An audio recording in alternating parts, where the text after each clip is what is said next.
ప్రతి police officer తన మనస్సాక్షిని ఒబే చేయగలిగితే ఈ దేశంలో జైలు కోర్టులు అవసరం లేదు సార్.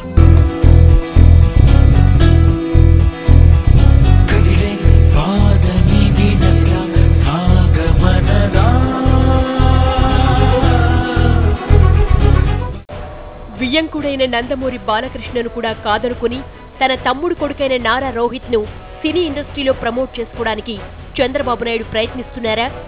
ఇటీవలి కాలంలో ఇటు రాజకీయాల్లో అటు ఎన్టీఆర్ ఫ్యామిలీలో సినీ ఇండస్ట్రీలో జరుగుతున్న పరిణామాలు చూస్తుంటే ఇదే అనుమానం కలుగుతోంది. కొంతకాలంగా నందమూరి కుటుంబంలోని హరికృష్ణ, జూనియర్ ఎన్టీఆర్ కు చంద్రబాబుకు మధ్య గ్యాప్ చాలా ఎక్కువగానే పెరిగిపోయింది.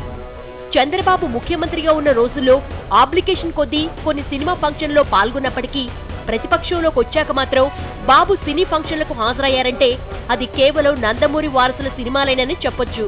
అటువంటిది ఈ మధ్యకాలంలో హరికృష్ణ, జూనియర్లతో గ్యాప్ పెరిగాక జూనియర్ ఎన్టీఆర్ సినీ ఫంక్షన్లలో కనిపించడం లేదు.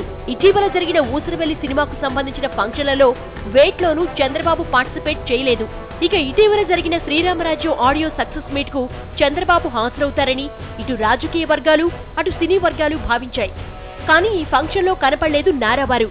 సక్సెస్ మీట్ రోజునే చంద్రబాబు గుంటూరులో ఓ ప్రోగ్రామ్ కు వెళ్లినప్పటికీ కొద్దిగా టైం అడ్జస్ట్ చేసుకుంటే హాజరయ్యేందుకు అవకాశం ఉండేది. అన్న ఎన్టీఆర్ నటించి మెప్పించిన శ్రీరాముడి గెటప్ ను ఫుల్ లెంగ్త్ లో బాలయ్య చేయడం ఇదే తొలిసారి. ఇటువంటి పిక్చర్ ఫంక్షన్ కు చంద్రబాబు హాజరై ఉంటే మరింత బాగుండేదనే అభిప్రాయం అభిమానులందరిలోనూ వ్యక్తమైంది. వియ్యంకుడైన బాలయ్య ఫంక్షన్ కు బాబు గైర్హాజరవడంతో వీరిద్దరి మధ్య కూడా గ్యాప్ పెరిగిందా అని ఇటు పొలిటికల్ సర్కిల్స్ లోనూ అటు సినీ ఇండస్ట్రీలోనూ అనుమానాలు షికార్లు చేస్తున్నాయి. బాలయ్యకు రాజయోగం ఉందని ఇటీవల కొందరు జ్యోతిష్యులు ఆయనకు గట్టిగానే చెప్పారనేది సమాచారం. జ్యోతిష్యాన్ని విపరీతంగా నమ్మే బాలయ్య మనసులో ఇది ముద్ర పడిపోయిందంటున్నారు. ఆ తర్వాతే నెమ్మదిగా పార్టీకి చెందిన కొందరు లీడర్లతో తరచూ ఫోన్లలో మాట్లాడుతూ ఉండడం వంటివి కూడా చేస్తున్నారని తెలుస్తోంది. ఈ తతంగమంతా చంద్రబాబుకు కొద్దిగా ఇబ్బందిగా మారిందనేది టాక్. ఇప్పటికే ఫ్యామిలీలో హరికృష్ణ, జూనియర్ ఎన్టీఆర్ల తీరుతో సతమతమైపోతుంటే మధ్యలో బాలయ్య తీరు బాబుకు నిద్ర పట్టనివ్వడం లేదట. తనకు రాజయోగం ఉందని బాలయ్య గట్టిగా నమ్ముతున్నారంటే తన వియ్యంకుడు తన సీటు మీదే కన్నేసినట్లు కాదా అని డైరెక్ట్ గా కాకుండా పరోక్షంగా బాబు కొందరు నేతల వద్ద ఈ విషయాన్ని కూడా ప్రస్తావించినట్లు తెలుస్తోంది. ఈ పరిణామాల తర్వాత కొన్ని ఆసక్తికర సంఘటనలు జరిగాయి. ఓవైపు నందమూరి అందగాళ్ల సినిమా ఫంక్షన్లకు దూరంగా ఉంటూ వస్తున్న చంద్రబాబు అదే సందర్భంలో తన తమ్ముడు నారా రామ్మూర్తి నాయుడు తనయుడు నారా రోహిత్ హీరోగా నటిస్తున్న సోలో ఆడియో ఫంక్షన్ కు హాజరయ్యారు. ఓవైపు నందమూరి కుటుంబ హీరోల ఫంక్షన్లకు డుమ్మా కొడుతూ నారా కుటుంబానికి చెందిన హీరో ఫంక్షన్లకు హాజరవుతున్నారంటే దీని వెనుకున్న ఉద్దేశం ఏమిటనేది ఇప్పుడు పొలిటికల్ సర్కిల్స్ లో ఆసక్తికర చర్చ జరుగుతోంది. ప్రతి ఎన్నికల సమయంలోనూ ప్రచారం కోసం నందమూరి అందగాళ్ల చుట్టూ తిరగాల్సి వస్తోంది. అలా కాకుండా తన కుటుంబానికే ఓ యువ హీరో ఉంటే సినీ గ్లామర్ కు లోటు ఉండదనే ఉద్దేశంతోనే రోహిత్ ను సినీ ఇండస్ట్రీలో బాబు ప్రమోట్ చేసే పనిలో పడ్డారనే టాక్ ఇప్పుడు మార్కెట్ లో హల్చల్ చేస్తోంది. దీనికి తగ్గట్టుగానే గతంలో రోహిత్ కేంద్రంగా కొన్ని పరిణామాలు చోటు చేసుకున్నాయి.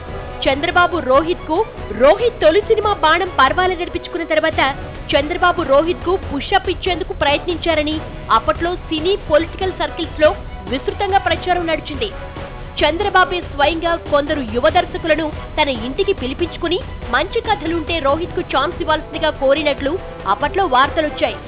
దీంతో నందమూరి కుటుంబంతో పాటు తన కుటుంబానికి ఓ హీరో ఉంటే బావుండనే అభిప్రాయం బాబుకు చాలా కాలం క్రితమే ఏర్పడిందనేది స్పష్టమవుతోందంటున్నాయి రాజకీయ వర్గాలు. అప్పట్లో జరిగిన పరిణామాలతో ఇప్పుడు జరుగుతున్న పరిణామాలను బేరీజ్ వేసుకుంటే చంద్రబాబు తన కుటుంబానికి సినీ గ్లామర్ ఉండాలని భావిస్తున్నారనేది స్పష్టంగా కనిపిస్తోంది. దీనివల్ల రాజకీయంగా ఎంతో ఉపయోగం ఉంటుందనేది బాబు అంచనాగా భావిస్తున్నారు. ఏ విషయాన్నైనా 5-6 ఏళ్లు ముందుగానే ఆలోచిస్తారనే పేరును దక్కించుకున్న చంద్రబాబు రోహిత్ విషయంలో వేసిన ప్లాన్ ఎలా వర్కౌట్ అవుతుందో చూడాలి.